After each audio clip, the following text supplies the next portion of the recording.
हरियाणा के मुख्यमंत्री नायब सैनी फरीदाबाद पहुंचे और उन्होंने जननायक जनता पार्टी पर जमकर हमला बोलते हुए कहा कि दुष्यंत चौटाला की पार्टी जमानत जब्त पार्टी है और इस चुनाव में भी इनके साथ ऐसा ही होने वाला है। उन्होंने कांग्रेस पर भी जमकर हमला बोला। उन्होंने कहा कि लोकसभा चुनाव में नरेंद्र मोदी 400 तथा हरियाणा में सभी 10 सीटों पर भारतीय जनता पार्टी कब्जा करेगी। बता दें कि हरियाणा में जननायक जनता पार्टी और भारतीय जनता पार्टी ने मिलकर गठबंधन में लगभग 4.5 साल सरकार चलाई है।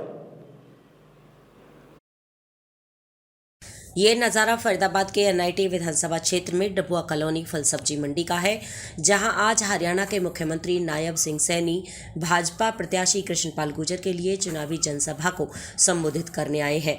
सीएम नायब सैनी ने कांग्रेस पार्टी और इंडिया गठबंधन पर भी जमकर हमला बोला। सीएम सैनी ने दिल्ली के मुख्यमंत्री अरविंद केजरीवाल की ईडी द्वारा हुई गिरफ्तारी को लेकर कहा कि जब ईडी द्वारा उन्हें बार बार बुलाया गया और उन्हें कहा गया लेकिन वो नहीं गए। ईडी का पूछने का अधिकार है।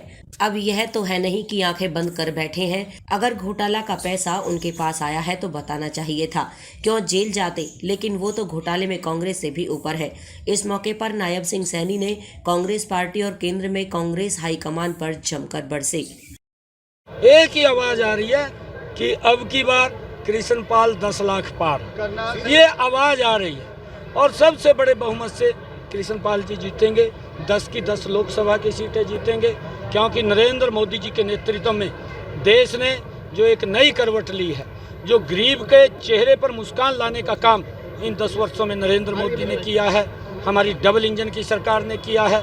जो किसानों को मजबूत करने का काम ये नरेंद्र मोदी और डबल इंजन की सरकार ने किया है। महिलाओं को सशक्त करने का काम इन 10 वर्षों के अंदर नरेंद्र मोदी जी और हमारी डबल इंजन की सरकार ने किया है। और युवाओं को चाहे स्टार्टअप है, स्टैंड अप है, चाहे और उनको मुद्रा बैंक योजना के माध्यम से आगे बढ़ाने का काम, अगर स्टार्टअप के अंदर हम देखें 80 लाख से ज़्यादा युवाओं ने आज देश के अंदर स्टार्टअप शुरू किए हैं। 100 से ज़्यादा युवाओं ने यूनिकॉर्न के अंदर उनको तब्दील किया है। ये सरकार जब उनको सपोर्ट करती है और सपोर्ट करके उनको आगे बढ़ाने का काम करती है तो युवा भी हमारा मजबूती से आगे बढ़ता है। आज अगर हम हरियाणा प्रदेश की बात करें, हरियाणा प्रदेश के अंदर भी इस प्रकार का सिस्टम ये पहली बार आया है कि युवाओं के अंदर जो विश्वास सरकार की तरफ बढ़ा है कि बिना पर्ची बिना खर्ची के पहली बार युवाओं को रोजगार देने का काम ये हमारी सरकार ने किया है। और उसका परिणाम ये निकला कि कांग्रेस के समय के अंदर जो नौकरी दी जाती थी वो भ्रष्टाचार के आधार के ऊपर नौकरी दी जाती थी। युवाओं विश्वास खो चुका था कि नौकरी पढ़ने से नहीं, नौकरी तो किसी के चक्कर काटने से मिलेगी, परंतु आज नौकरियां बिना भेदभाव, बिना पर्ची, बिना खर्ची के हरियाणा के अंदर देने का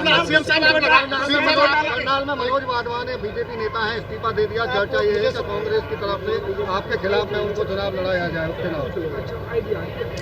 देखिए, क्योंकि हमने कहा है कि हमने काम किए हैं और